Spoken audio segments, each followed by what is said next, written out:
Disengagement समझौता होने के बावजूद भी फिंगर एरिया को लेकर विवाद क्यों खड़ा हो रहा है।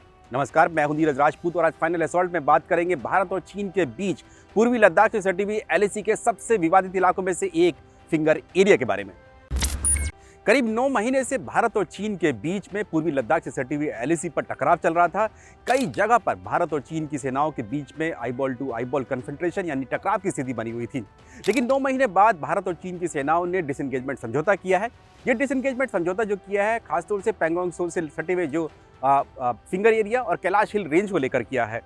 लेकिन इस बात को लेकर विवाद खड़ा हो गया है कि आखिरकार भारत ने क्या कोई अपनी ज़मीन इस डिसएंगेजमेंट समझौते में खो दी है, क्या भारत जो है वो डिसएडवांटेज स्थिति में है। इसी बात को लेकर आज फाइनल असॉल्ट में हम आपसे बात करेंगे। दरअसल सबसे पहले तो बात करेंगे फिंगर एरिया के बारे में। जो फिंगर एरिया है ये पैंगोंग त्सो के उत्तर के में है ये पूरा इलाका, और ये करीब 8 पहाड़ियां हैं जो कि उंगलियों की तरह दिखाई देती हैं, यानी कि आपकी फिंगर्स की तरह दिखाई देती हैं, इस तरह से दिखाई देती हैं। तो 1 से 8 तक की ये फिंगर एरिया है। ये दरअसल बहुत विवादित इलाका है। 1962 के युद्ध के दौरान जो भारतीय सेना की पोजीशन थी वो फिंगर एरिया के आगे थी, यानी कि अक्सई चीन में जो खुरनाक फोर्ट और सिरिजैप है जो इस वक्त चीनी सेना के पास है, वहां तक भारतीय सेना की पोजीशन थी। लेकिन 1962 के युद्ध में भारत ने ये इलाका जो था सिरिजैप और खुरनाक फोर्ट ये दोनों गंवा दिया था। उसके बाद से ही चीनी सेना का यहाँ पर कब्जा था। भारतीय सेना जो है 1962 के युद्ध के बाद से फिंगर नंबर 3 पर भारतीय सेना की जो स्थायी चौकी थी जिसे धन सिंह थापा पोस्ट के नाम से जाना जाता है। मेजर धन सिंह थापा दरअसल भारतीय सेना के एक ऑफिसर थे जो 1962 के युद्ध में सिरिजैप जो चौकी है वहां पर तैनात थे, और उन्होंने बड़ी बहादुरी से चीनी सेना का मुकाबला किया था। इस युद्ध में भारतीय सेना को बड़ा नुकसान उठाना पड़ा था। इस सिरिजैप फोर्ट पर भी, सिरिजैप पोस्ट पर भी उठाना पड़ा था, और जो मेजर धन सिंह थापा थे इनको चीनी सेना ने बंदी बना लिया था। और इनके बारे में कोई जानकारी नहीं थी, लेकिन उनकी बहादुरी को देखते हुए भारत सरकार ने उन्हें देश के सबसे बड़े बहादुरी मेडल यानी कि परमवीर चक्र से नवाजा था। उस वक्त तक मेजर धन सिंह थापा का कोई अता पता नहीं था, लेकिन उसके बाद मेजर धन सिंह थापा को चीनी सेना ने रिहा कर दिया था। उसके बाद पता चला कि वो जिंदा है, और उन्हीं के नाम पर जो फिंगर नंबर 3 पर उसके बाद से जो परमानेंट पोस्ट हुई भारत की वो धन सिंह थापा पोस्ट कहलाई। इस धन सिंह थापा पोस्ट पर जो शांति के वक्त में आईटीबीपी के जवान वहां पर तैनात रहते हैं, लेकिन जैसे ही कोई टेंशन होती है, कन्फ्रंटेशन होती है, तो भारतीय सैनिक जो है, भारतीय सेना के जो सैनिक हैं वो इसे अपने जुरिसडिक्शन में इस चौकी को ले लेते हैं, यानी कि धन सिंह थापा पोस्ट को ले लेते हैं। जैसे कि पिछले 9 महीने से जो तनाव चल रहा है, इस वक्त जो भारतीय सेना की के जुरिसडिक्शन में ये चौकी है, धन सिंह थापा चौकी है।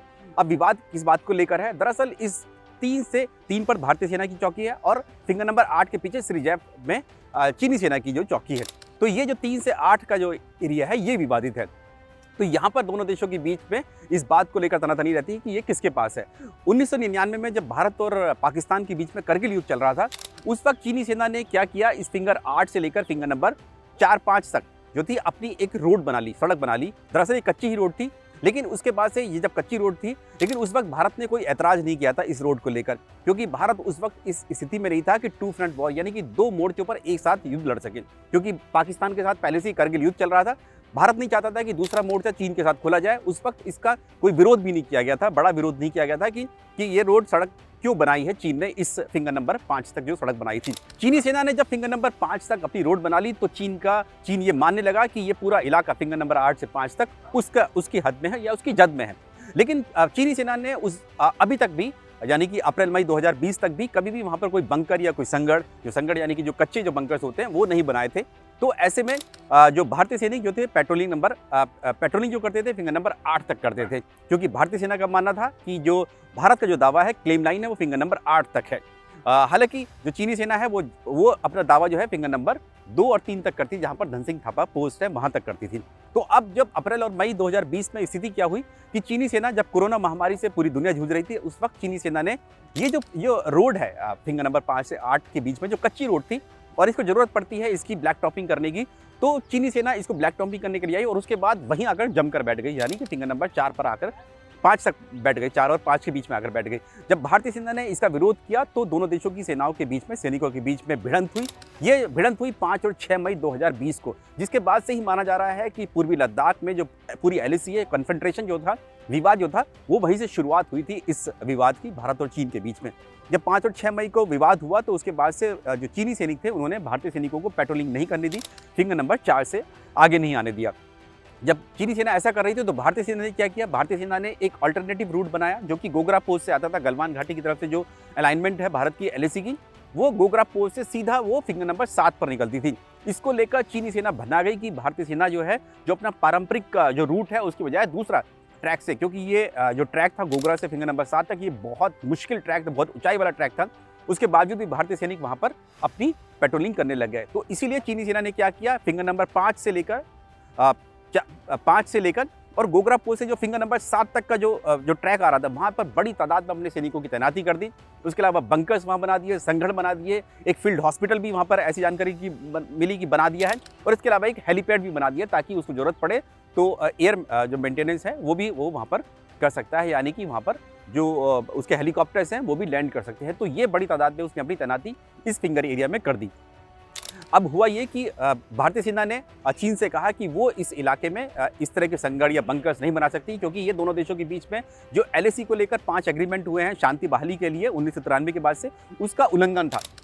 हालांकि डी फैक्टो ये पूरा एरिया चीन के पास ही था फिंगर नंबर 5 के, लेकिन भारत ने कहा कि ये एग्रीमेंट का उल्लंघन है, इसलिए चीनी सेना को पीछे जाना पड़ेगा। लेकिन चीनी सेना इस बात के लिए तैयार नहीं। इसीलिए 29 और 30 अगस्त की रात को भारतीय सेना ने प्रीएम्प्टिव स्ट्राइक की, एक दाव चला ताकि चीन को पटकनी दी जाए।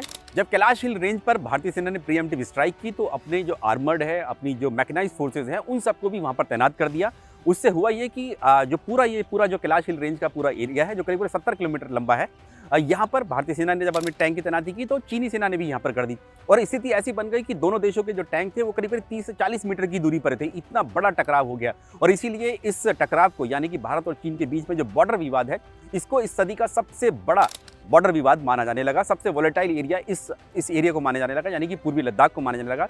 826 किलोमीटर लंबी एलएसी है जो कि काराकोरम पास से शुरू होकर डेप्सांग प्लेन, गलवान घाटी, गोगरा, हॉट स्प्रिंग और फिर फिंगर एरिया, और फिर एलएसी जो है वो पेंगोंग त्सो लेक के बीच से होती हुई कैलाश हिल रेंज तक चली जाती है, और उसके बाद फिर आगे चुमार और डैम चौक तक जाती है। करीब 826 किलोमीटर लंबी जो एलएसी है, या फिर लाइन ऑफ एक्चुअल कंट्रोल, जिसको वास्तविक नियंत्रण रेखा भी कहते हैं, ये इस सदी की सबसे इस दशक की सबसे जो वोलेटाइल जो बॉर्डर्स में से वो बन गया। लेकिन 9 महीने बाद भारत और चीन ने डिसएंगेजमेंट समझौता किया। इस समझौते के तहत जो भारतीय सेना है वो कैलाश हिल रेंज से पीछे हटने के लिए तैयार हो गई, और चीनी सेना भी उसी तरह से जो फिंगर 8 के पीछे जाने के लिए तैयार हो गई। और इसके साथ साथ एक और बड़ी जो इस पूरी डिसएंगेजमेंट समझौते में जो हुआ है मुद्दा, वो हुआ पेट्रोलिंग का, कि पेट्रोलिंग जो है फिंगर नंबर 3 से फिंगर नंबर 8 के बीच में नहीं होगी। खुद इसके बारे में रक्षा मंत्री राजनाथ सिंह ने भी संसद में बयान दिया कि चीनी सेना फिंगर नंबर 4 पर जो बैठी हुई है वो फिंगर नंबर 8 के पीछे चली जाएगी, यानी कि श्रीजैप में चली जाएगी। लेकिन पेट्रोलिंग दोनों देशों की सेनाएं अब इस एरिया में नहीं कर पाएंगी। अब ये यानी कि नो पेट्रोलिंग जोन हो जाएगा, ग्रे जोन हो जाएगा, और इसमें ये अस्थायी रूप से किया गया है, ये प्रबंध जो किया गया है कि ये पेट्रोलिंग नहीं होगी। पेट्रोलिंग तभी हो सकती है जब दोनों देशों के जो सैन्य कमांडर्स हैं या राजनयिक है वो बैठकर अगर कोई सहमति बनाते हैं, कोई समझौता करते हैं, उसके बाद ही यहाँ पर पेट्रोलिंग हो सकेगी, उसके बाद नहीं हो सकेगी। अब बात करते हैं कि क्या भारत ने कोई अपनी ज़मीन खोदी है, तो आपको यहाँ पर ये भी बता दें कि ये जो फिंगर नंबर 3 से और 8 के बीच का जो एरिया है, ये पहले से ही 1962 के युद्ध बाद से ही डिस्प्यूटेड माना जाता रहा है, खाली रहा है। भारतीय सेना की जो चौकी है वो फिंगर नंबर 3 पर है, लेकिन भारत का दावा फिंगर नंबर 8 तक है। तो इसीलिए भारत ने इस समझौते के दौरान, खुद रक्षा मंत्रालय ने इसके बारे में खुद एक बार फिर से बयान जारी किया शुक्रवार को, और कहा कि भारत ने कोई एक इंच ज़मीन भी इस समझौते में नहीं खोई है। भारत की चौकी जो फिंगर नंबर 3 पर है, 4 नहीं थी, फिंगर 4 तक भारत की कोई पोस्ट नहीं थी, वहाँ सिर्फ पेट्रोलिंग करते थे, फिंगर नंबर 8 तक करते थे। लेकिन अब क्योंकि डिसएंगेजमेंट समझौता हो गया तो अब वहाँ पर पेट्रोलिंग बंद हो गई है, लेकिन भारत का दावा हमेशा जो है वो फिंगर नंबर 8 तक रहेगा।